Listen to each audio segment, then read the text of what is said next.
महात्मा बुद्ध के मन में हुआ कि हमें कुछ भ्रमण करना है। राजा साहब से प्रश्न किया, बाबूजी हमको कुछ इच्छा हो रहा है कि हम भ्रमण करें। राजा साहब को पंडित जो था भविष्यवाणी कर दिया था कि आपका बेटा जब भी भ्रमण की इच्छा करेगा तो आप समझ जाइएगा कि आपका बेटा गृह त्यागी बनेगा, कुल त्यागी बनेगा, वैरागी बनेगा। राजा को इस बात की बड़ी चिंता रहती थी कि वह तिथि कौन है, वह दिनांक कौन है, वह तारीख कौन है। जिस तारीख को यह प्रश्न हमारे पुत्र हमारे बीच रखेंगे वह दिन तो आ ही गया। राजा साहब सोचे थे कि हमारे बेटे का मन ये संसार में, भोगों में, विषयों में, माया में उलझा रहे, रमा रहे। इसके लिए बुद्ध के लिए जानते हैं नाना प्रकार का व्यवस्था कर दिया था राजभवन के ही अंदर में। बुद्ध के आगे कोई बूढ़ा बूढ़ी नहीं जा सकता।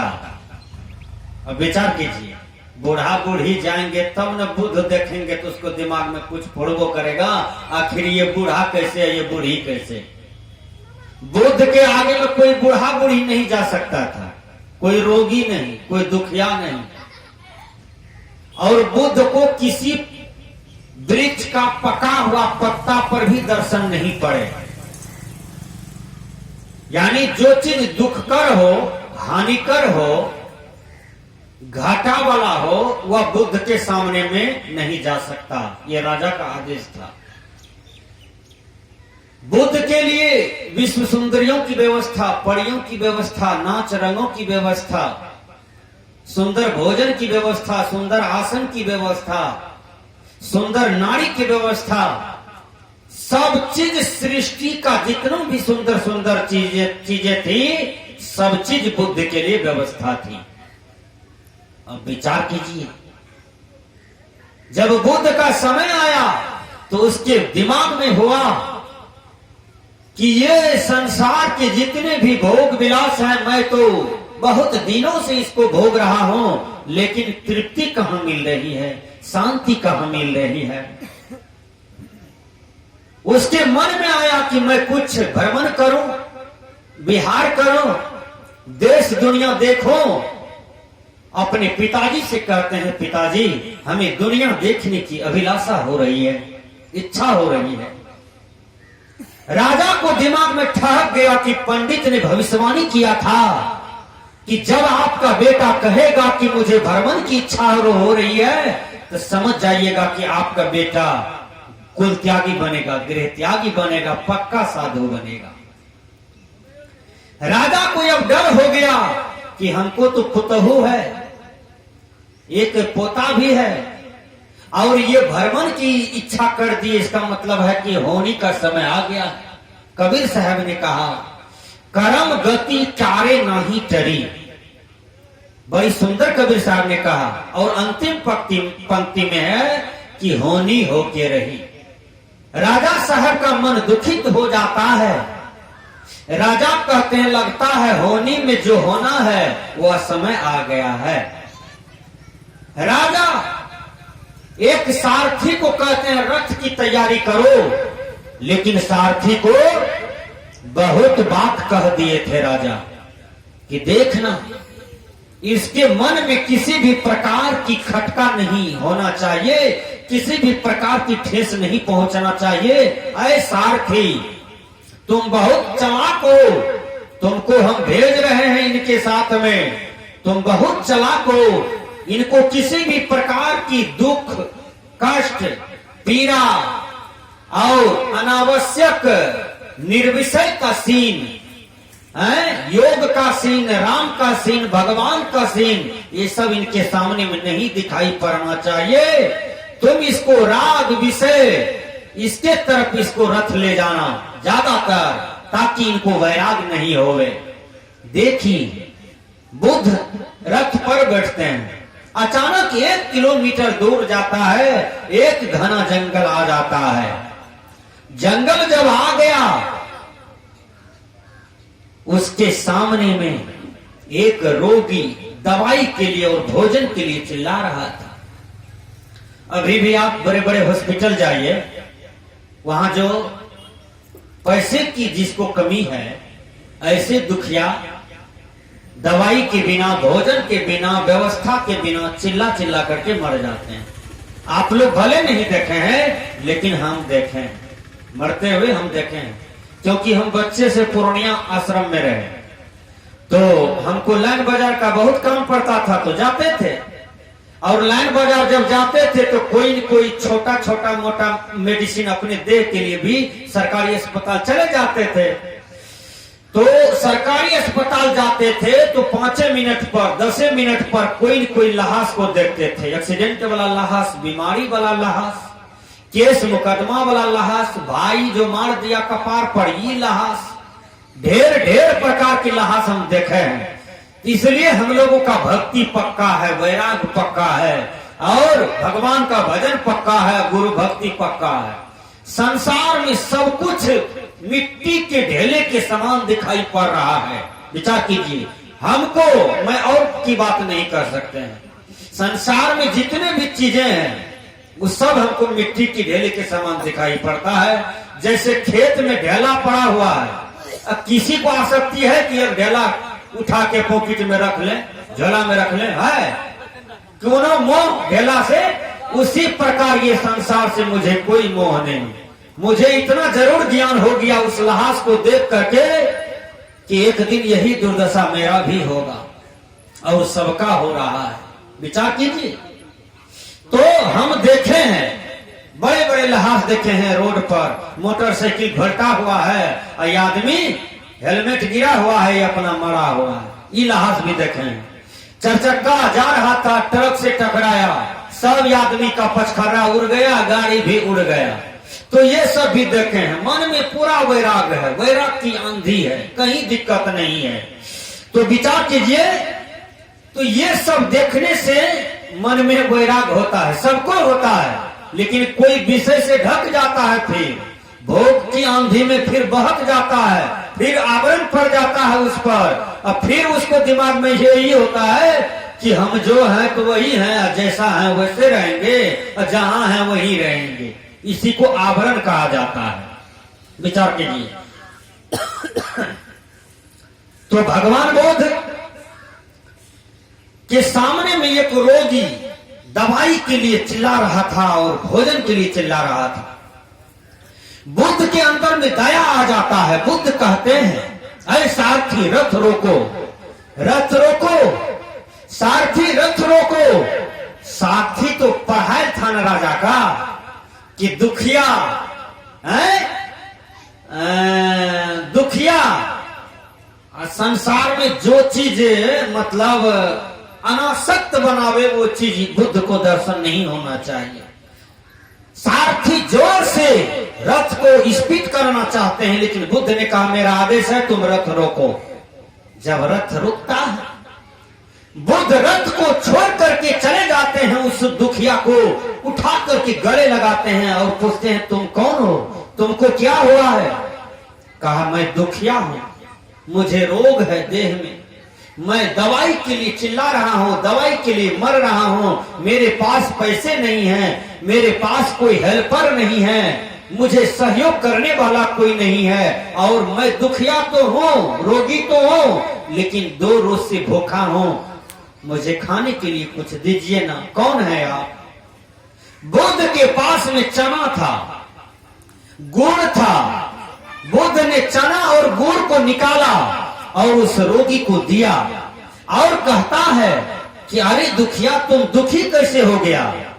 तो कहते हैं कि देखिए मैं कैसे दुखी हो गया हूं, ये मुझे भी पता नहीं है, लेकिन मैं दुख से कराह काटता हूं, दुख से मैं चिल्ला रहा हूं, ये चीज मुझे अनुभव तो हो रहा है। अब विचार कीजिए, तो फिर कहते हैं कि बोलो दुखिया तुम्हारा दुख का निवारण हो गया? का नहीं, नहीं, मेरा दुख का निवारण अभी कहाँ हुआ है। आपने केवल चना गुड़ दिया, इससे थोड़ा सा भोग की तृप्ति मिलेगी, लेकिन जो मेरे शरीर में रोग है उसको कौन मिटा सकता है, उसको कौन हटा सकता है। कहा मैं हटाऊंगा, मैं तुम्हारा सहारा हूं, मैं तुम्हारा सहयोगी बनने जा रहा हूं। चलिए मैं आपका हेल्प करता हूं, सहयोग करता हूं। रथ पर बैठाते हैं उस दुखिया को। तब तक में एक बूढ़ा बेचारा, उसको बेटा बहुत मार मारा था, घर से निकाल दिया था। ये भी घटना बहुत घट रही है। बाप बेटा में नहीं पटता है, बाप बेटा में प्रेम नहीं है, और बूढ़े सब चिल्ला चिल्ला के मर रहे हैं, दम तोड़ रहे हैं, कहीं कहीं भटक के मर जाते हैं। बहुत बूढ़े तो बेटी के यहाँ मर जाते हैं, बहुत बूढ़े तो कर कुटुंब में जाकर के मर जाते हैं, लेकिन अपना बेटा का पानी भी नसीब नहीं होता है। विचार कीजिएगा, माँ बाप से बढ़कर जग में दूजा नहीं खजाना, जिसने तुझे जन्म दिया जी, दिल उसका नहीं दुखाना। एक बूढ़ा गट्ठर लेकर के और रेलवे स्टेशन पर घर बना लेता है, मतलब वहां एक चादर बिछाता है, तकिया रखता है, वहीं सो जाता है। और पुत्र की जली कुटी बात पर पुत्र ने भगा दिया अपने व्यवहार से, और वह प्लेटफार्म के नजदीक भिक्षाटन करके शाम में गुजर करते हैं।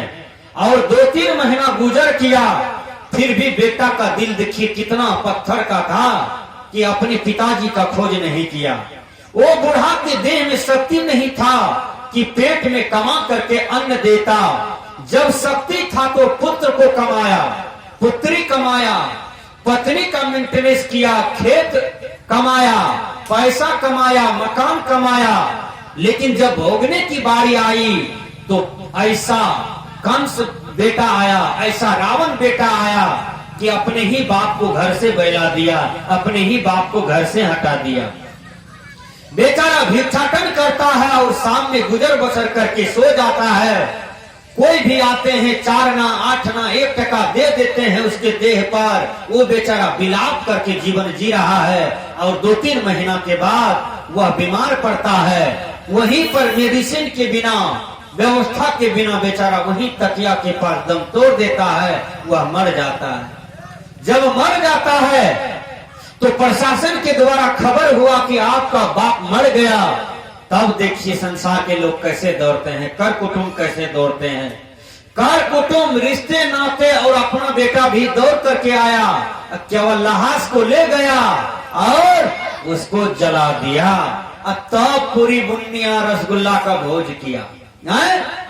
जो बाप का कमाया हुआ संपत्ति था उसको बैला दिया, उसका सेवा नहीं किया। जब बाप मर गया प्लेटफार्म के पास, तब बाप जब मर गया तब रसगुल्ला, बुनिया, चमचम, खाजा, फेना, पूरी, चटनी, ढेरी ढेरी प्रकार का भोज किया। विचार कीजिएगा कौन फायदा होगा? कोई फायदा हुआ? कबीर साहब ने कहा, क्या कहा? धर्म स्वरूप बाबा ने कहा, रामायण में विद्वानों ने कहा, क्या कहा? प्रातः काल उठ के रघुनाथा, माता पिता गुरु नावहि माथा। धर्म स्वरूप बाबा कहते हैं माता पिता ने जन्म दिया है, पाल पोस कर बड़ा किया है, धर्म है उनका सेवा करना, सुबह शाम नित शीश नवाना, मातु पिता समदेव नाम, धारण करो चरित्र महान, सबसे उत्तम भूषण ज्ञान, धारण करो चरित्र महान। ये संसार के लोगों, सबसे उत्तम भूषण ज्ञान, यानी सोना की तरह, हीरे की तरह यदि कोई चीज है यह संसार में तो वो है आत्मज्ञान, गुरु का ज्ञान। हे मानव, तुम उसको धारण करो, तुम्हारे जीवन का कल्याण होगा। तब देखिए उसका बेटा जब भोज किया, भंडारा किया, तब एक विवेकवान संत कहता है, रे अभागा, तुमको तो इतना बड़ा पाप हुआ ना कि वह पाप तुम अब कितनों भी पुण्य करोगे कि नहीं कटने वाला है। क्यों? क्योंकि सारे तीर्थ माता पिता के चरणों में है। दुनिया की देवत्व शक्ति भी माता पिता के चरणों में झुक जाता है। भगवान की भी शक्ति माता पिता के चरण में फेल हो जाता है। रे अभागा, जिसने तुम्हें जन्म दिया तो उसी को घर से बाहर कर दिया, उसी को दिल तोड़ा हुआ बात कहा। जब भटक भटक के तेरा बाप मर गया, तू ये 17 गांव का भोज करता है, तुमको कोई फल नहीं मिलेगा। विचार कीजिएगा। तब वो बेचारा वहीं पर उसको संत महात्मा विवेक दिया। उस दिन से वह प्रायश्चित किया पिताजी के बिना, और कान पकड़ करके उठता बैठता है पिताजी की फोटो के सामने और अपना गलती को स्वीकार करता है। तो विचार कीजिए, अब की पछताए क्या भया जब चिड़िया छिन गई खेत। पिताजी जब चले गए, यह पछताने से क्या होगा? अब तीर्थ व्रत करने से क्या होगा? माँ बाप का आप सेवा नहीं किए, कितनों अष्टजाम कर लीजिए, राम नाम ले लीजिए, भगवान का नाम ले लीजिए, कितनों सत्संग दान पुण्य कर लीजिए, जो माँ बाप को सेवा नहीं किया तो समझिए सारा कुछ आपका पानी हो जाएगा। क्यों? जिसने जन्म दिया आप उसका होबे नहीं किए, भगवान को होइएगा, संत महात्मा को होइएगा, नहीं होगिएगा। जिस पिता ने आपको पाला उसका आप नहीं हुए तो किनका होइएगा दुनिया में? विचार कीजिए। इसलिए माँ बाप श्रेष्ठ हैं, माँ बाप के चरणों का सेवा करना चाहिए। तो भगवान बुद्ध कहते हैं, ऐ बूढ़ा, तो आप क्यों ये जंगल में है? कहा, मैं बूढ़ा हूँ, जंगल में हूँ, दुखी हूँ, मुझे पुत्र भगा दिया है।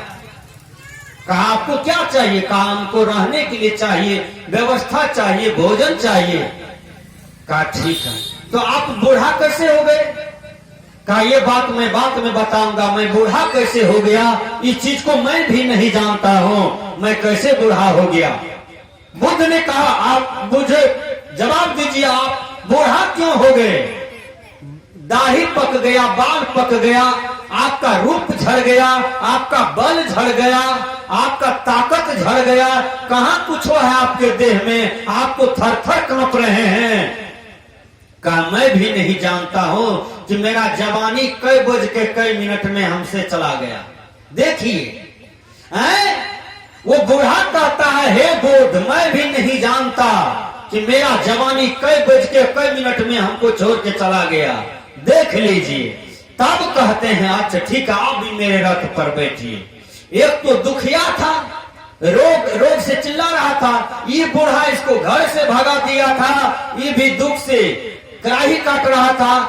दोनों को रथ पर बिठाया, फिर आगे बढ़ता है तो 4 आदमी लाश ले जा रहा था। विचार कीजिएगा। अभी देखिए हमारे सामने में भोटो बाबू का लाश पड़ा हुआ है ना? वो देखिए मट्टी में मिल गया। ढेर मिट्टी का हर आदमी है, बाद मरने पे होता यही है, या तो कब्र बनेगी जमी पे, या चिताओं में जलना पड़ेगा।